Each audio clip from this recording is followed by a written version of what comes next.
औज़ुबिल्लाहि मिनश्शैतानिर्रजीम बिस्मिल्लाहिर्रहमानिर्रहीम अस्सलामु अलैकुम वरहमतुल्लाहि वबरकातुह। डियर्स, उम्मीद है कि आप सब खैरियत से होंगे। डियर्स, आज हम BL Agarwal programmed statistics book का जो चैप्टर नंबर 12 है, नॉन पैरामेट्रिक स्टैटिस्टिकल मेथड्स, उसके लास्ट जो हमारे पास इसका लेक्चर है, जिसमें हम क्वेश्चन नंबर 89 से लेकर क्वेश्चन नंबर 130 तक MCQ सॉल्व करते हैं। इस चैप्टर का लास्ट और 5th नंबर लेक्चर है। ठीक है, इससे पहले 4th लेक्चर हो गई है, अब ये 5वां लेक्चर है और इस 5वां लेक्चर में हम लास्ट तक जो MCQs है वो सारे सॉल्व करेंगे इंशाल्लाह। तो क्वेश्चन नंबर 89 में हमारे पास क्या है? फॉर लार्ज n था इज डिस्ट्रीब्यूटेड एज। अगर हमारे पास n की वैल्यू जो है वो लार्ज हो तो फिर हमारे पास n था जो है वो कैसे डिस्ट्रीब्यूट हो जाएगा? उसके लिए हमारे पास जो फार्मूला यूज़ होता है वो कौन सा होगा? वो हमारे पास ये वाला होगा, ए वाला, n 0 2 into 2n plus 5 divide by 9n into n-1। ठीक है, तो था जो है वो हमारे पास नॉर्मली डिस्ट्रीब्यूटेड होगा with mean 0 and variance this one. Okay, अच्छा, जब n हमारे पास लार्ज हो।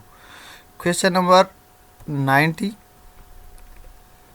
5 students were ranked at their schooling period and college period as follows. ये हमारे पास 5 स्टूडेंट्स है, A B C D and E। Okay, और स्कूलिंग में जो इसका जो हमारे पास पीरियड है वो ये है, ठीक है, और इस तरह कॉलेज में जो पीरियड्स है वो ये है। द कैंडल्स रैंक कोरिलेशन था between the ranks at schooling and at college is. अच्छा, तो अब कहते हैं कि हमारे पास कैंडल्स रैंक कोरिलेशन जो है, जिसको हम था से रिप्रेजेंट करते हैं, ठीक है, तो वो क्या होगी? था इज इक्वल टू 7/10, था इज इक्वल टू 2/5, था इज इक्वल टू -1/5 और डी में है नॉन ऑफ द अबव।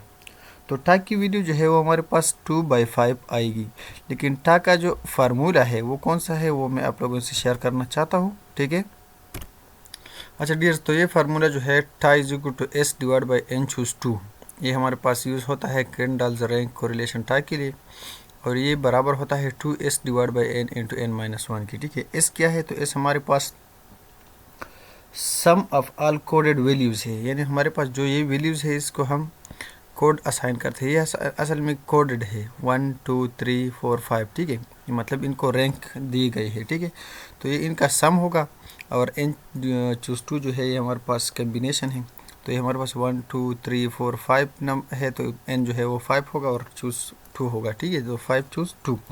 अगर ये आप मतलब ये फार्मूला अगर आप ओपन कर ले तो ये हमारे पास 2n इंटू n-1 आएगा।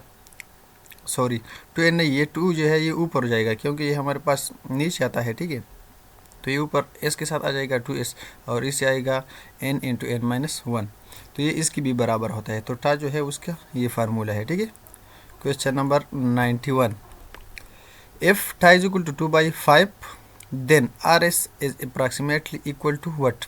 अच्छा, हमने पहले जो इससे पहले वाला लेक्चर था उसमें हमने एक रिलेशन जो है वो दिया था क्वेश्चन नंबर 88 में, और वो ये है था इज इक्वल टू 2/3 RS। ठीक है, तो कहते हैं कि हमारे पास अगर था की वैल्यू 2/3 हो तो RS की वैल्यू क्या आएगी? ठीक है, तो इस कम्बिनेशन से अगर आप फाइंड कर ले तो RS की वैल्यू जो है वो हमारे पास 2/3 इंटू था आता है। ठीक है, तो 2/3 को अगर आप ख़त्म करना चाहते हैं तो वो 3/2 से मल्टीप्लाई करेंगे। इस तरह था की वैल्यू को भी अगर आप 3/2 से मल्टीप्लाई करेंगे तो इससे हमारे पास RS की वैल्यू आ जाएगी। ठीक है, था/3 की वैल्यू था की वैल्यू जो है वो हमारे पास 2/5 है, तो 2/5 को हम इसके साथ मल्टीप्लाई करते हैं। ठीक है, 2 जो है 2 के साथ काट दिया जाएगा। ठीक है, तो इससे आता है 3/5, और 3/5 हमारे पास ऑप्शन नंबर C है ये वाला, तो ये आ जाएगा। ठीक है, ये तो बहुत सिंपल है। अच्छा, क्वेश्चन नंबर 92 में क्या है? Coefficient of concordance was invented by. Coefficient of concordance जो है ये किसने इजाद किया था? ये एम.जी. कैंडल ने। M G. Kendall, option number D जो है ये करेक्ट है।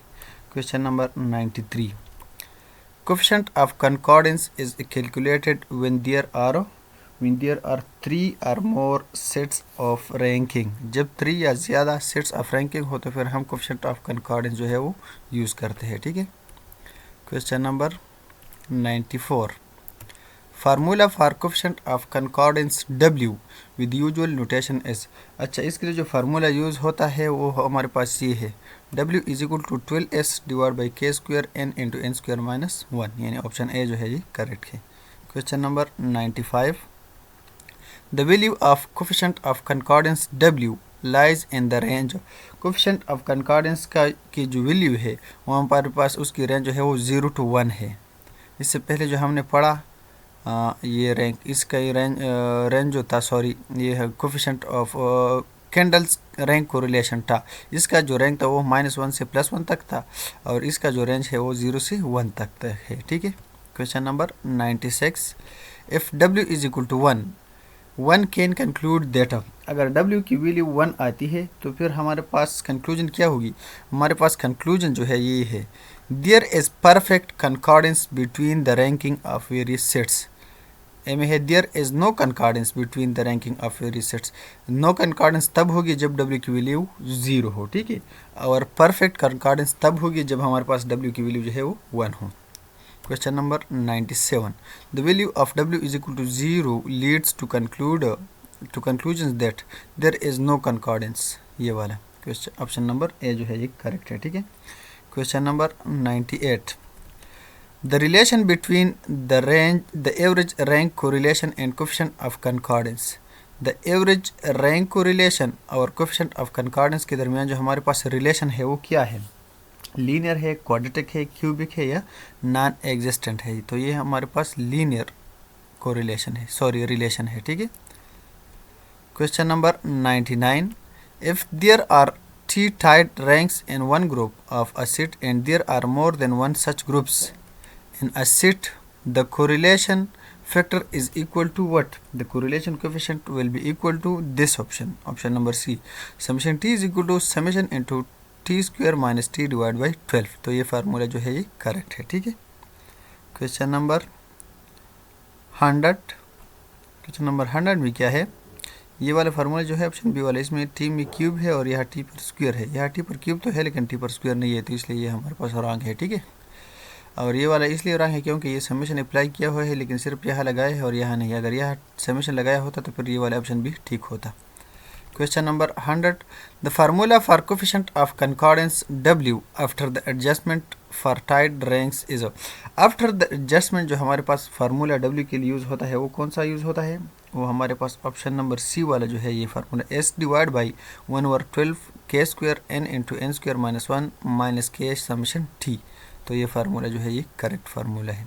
Question number 101, the linear relation between average rank correlation RSAV and coefficient of a concordance W is. अच्छा, the linear relation between average rank correlation that is RSAV से जो हम present करते हैं, ठीक है, एंड कोफिशिएंट ऑफ कंकॉर्डेंस यानी W का जो है इसके दरमियान जो हमारे पास रिलेशन है वो क्या है? वो हमारे पास ये वाला है, ऑप्शन नंबर बी वाला, RS of average is equal to KW minus 1 divide by K minus 1।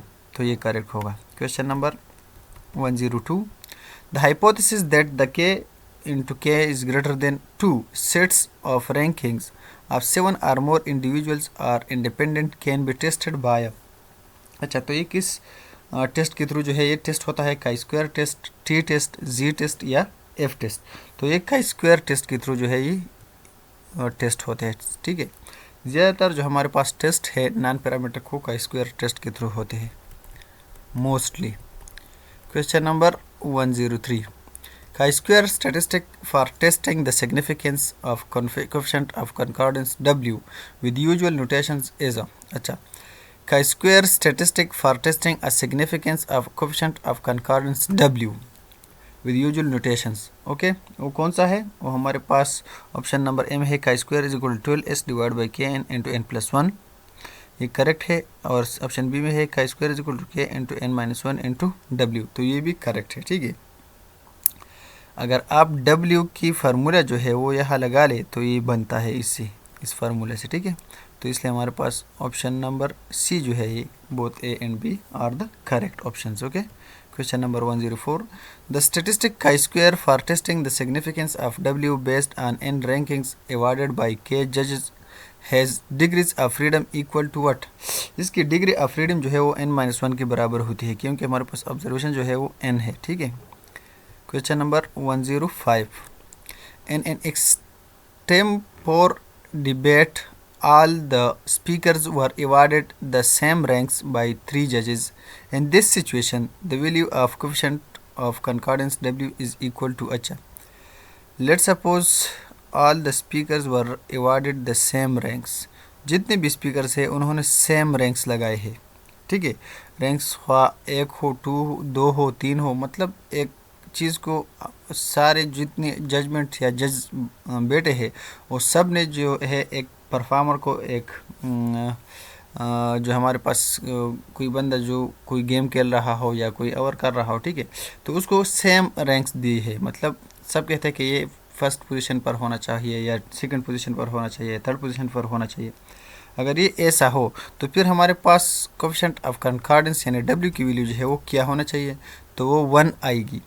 जब सब की सब रैंक सेम हो तो फिर हमारे पास W की वैल्यू जो है वो 1 आएगी। ऑप्शन ए जो है करेक्ट है। ठीक है, question number 106, if 3 items are ranked by 3 investigators such that the sum of all rows and columns is 6, the coefficient of concordance W is, अच्छा, तो फिर हमारे पास W की वैल्यू जो है वो 0 आएगी।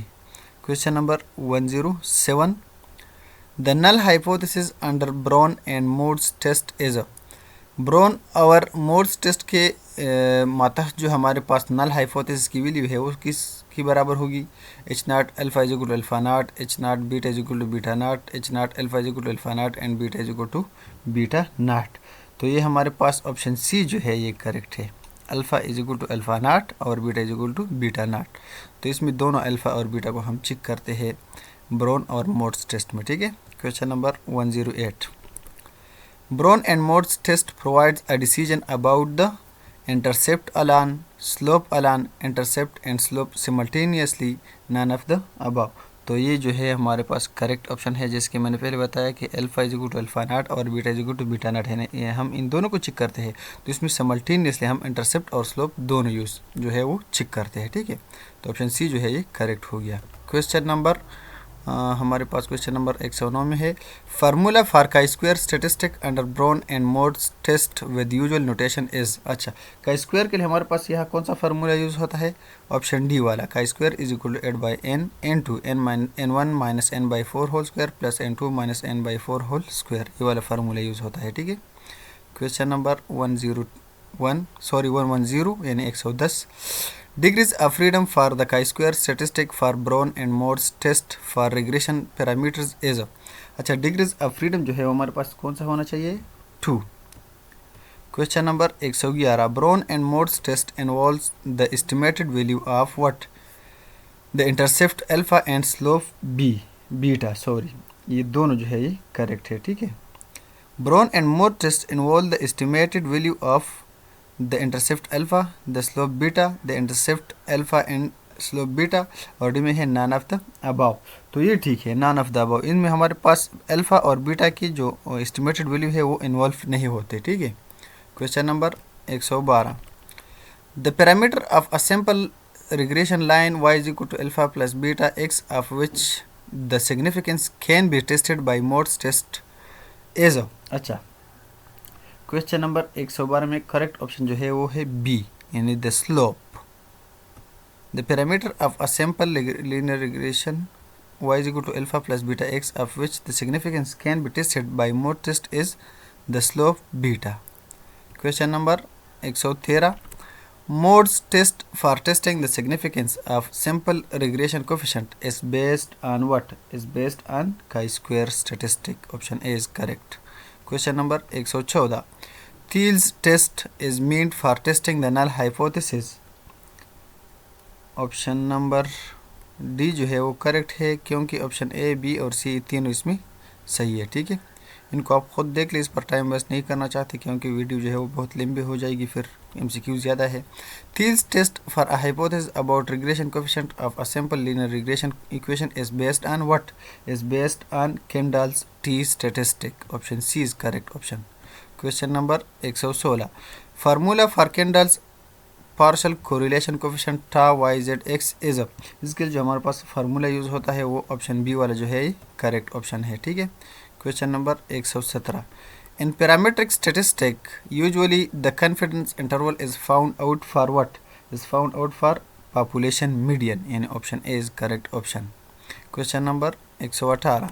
With usual notations of Kolmogorov-Smirnov test, the distribution fx of x lying between the limits Sn x plus minus d and alpha with confidence probability 1 minus alpha is called what? Is called confidence band, यानी option B जो है ये correct है। Question number 119। One sample runs test is better than binomial test in the sense that when option A जो है ये भी correct है, ऑप्शन बी जो है ये भी करेक्ट है, ऑप्शन सी भी करेक्ट है और ऑप्शन डी जो है ये करेक्ट ऑप्शन हो गया। Question number 120। Wald-Wolfowitz runs test for two samples is affected when the ties occur between samples. Option B is correct option. Question number 121. Which of the following test is analogous to chi-square test of goodness of fit? Question number 121 में हमारे पास correct option जो है वो B है, Kolmogorov-Smirnov test. Question number 122। To test the randomness of a sample, the appropriate test is a run test. Option A. Question number 123. Kolmogorov-Smirnov test is a what? Is ranking procedure.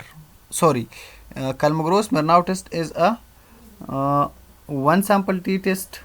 Sorry, one sample test, two sample test, either one or two sample test।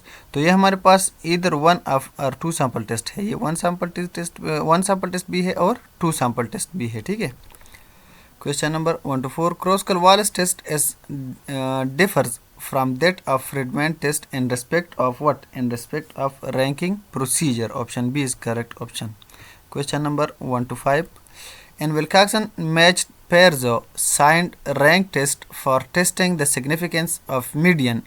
Possibly the alternative hypothesis is any one of the above, यानी option ए, B और सी ये तीनों correct है। ठीक है, question number 126। Kendall's TA and Spearman RS differs in respect of what?